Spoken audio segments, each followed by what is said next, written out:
is going to be for Leo or Fifth House Crosswatcher. Take it if it resonates, reach out for one-on-one reading. This Eight of Wands is coming out. It wants to be acknowledged.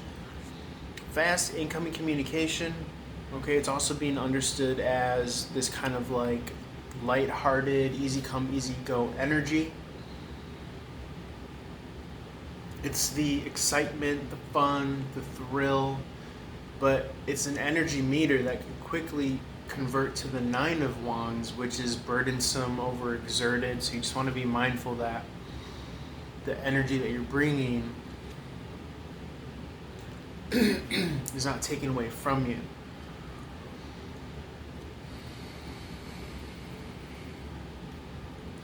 Queen of Pentacles here could be overseeing or administering this value, this energy. Yeah, the Joker in the reverse here feels like empty or zero. On empty or zero. Seven of Swords feels like resources being reallocated. Three of Swords in the reverse coming out of heartbreak, sadness.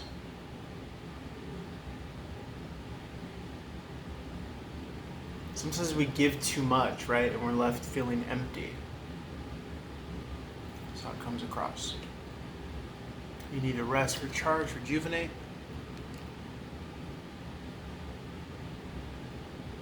And then come back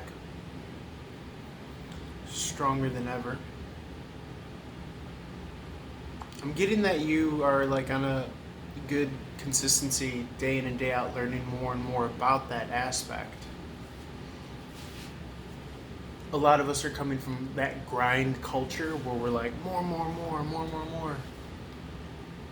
And I feel maybe we're transitioning to more of like a flow culture. Work from home, half day. Getting 80% of the work done in 20% of the time. But very much so, when you're fully charged and magnetic, you can chop down the competition. You can clear the air, get the story straight.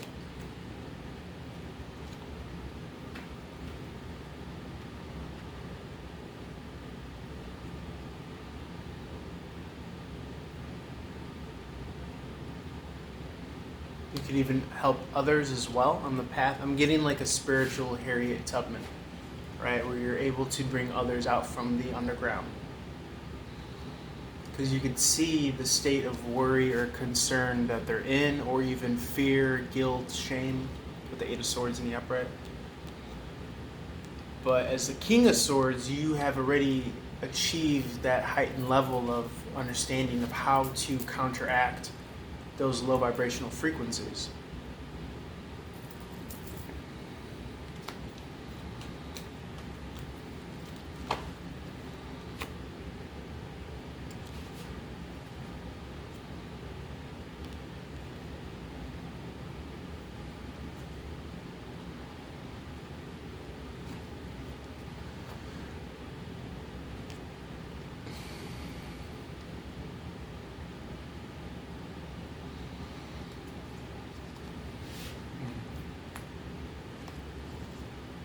Yeah, we mentioned a lot of people coming out of the woodwork, maybe wanting you to feed them emotionally, and you could be a little bit righteously indignant and be like, why now?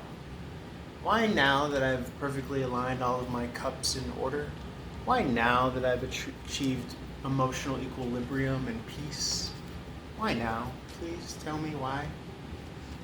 You are asking me to feed you emotionally now? It's been 34 years.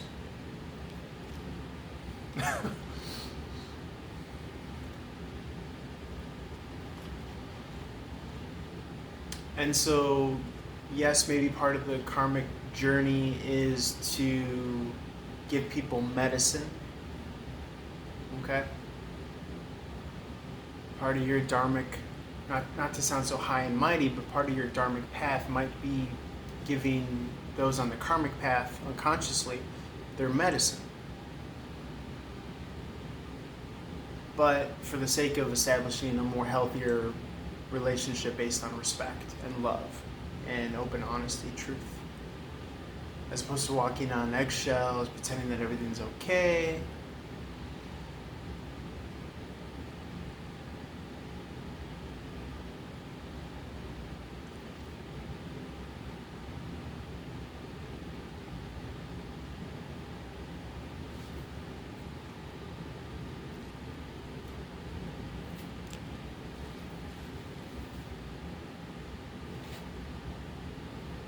Whew.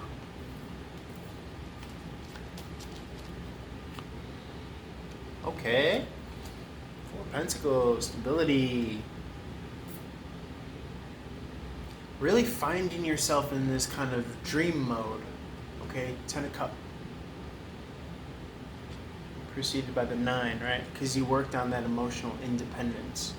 So that's why you get the Ten of Cups, which is usually in relationship. It doesn't have to be, but it very much is like, you know, life can be a dream.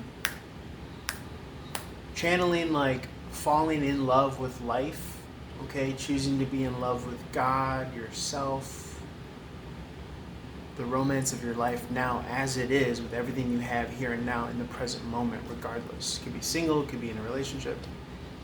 This is a state of being based on knowing who you are emotionally.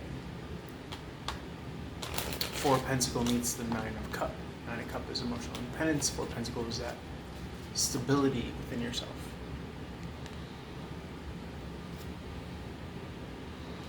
Anything else here, Spirit?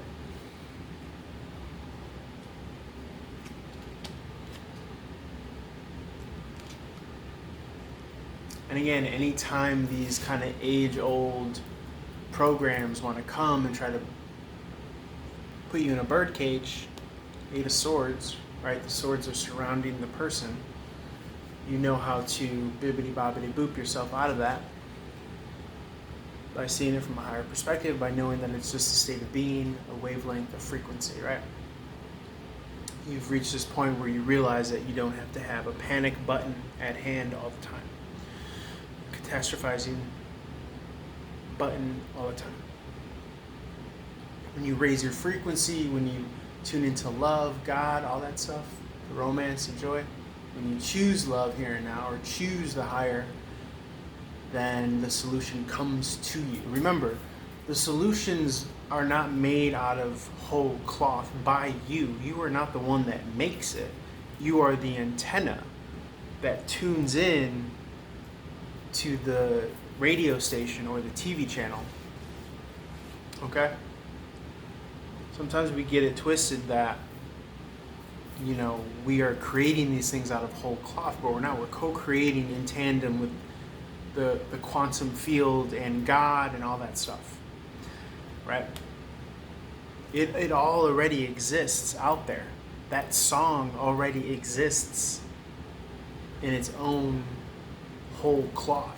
Everything is and does. You are not making it from nothing. You are simply tuning into it. You think you're making it out of nothing because to us, the quantum field comes across to our senses as nothing. But it's not nothing, it's everything.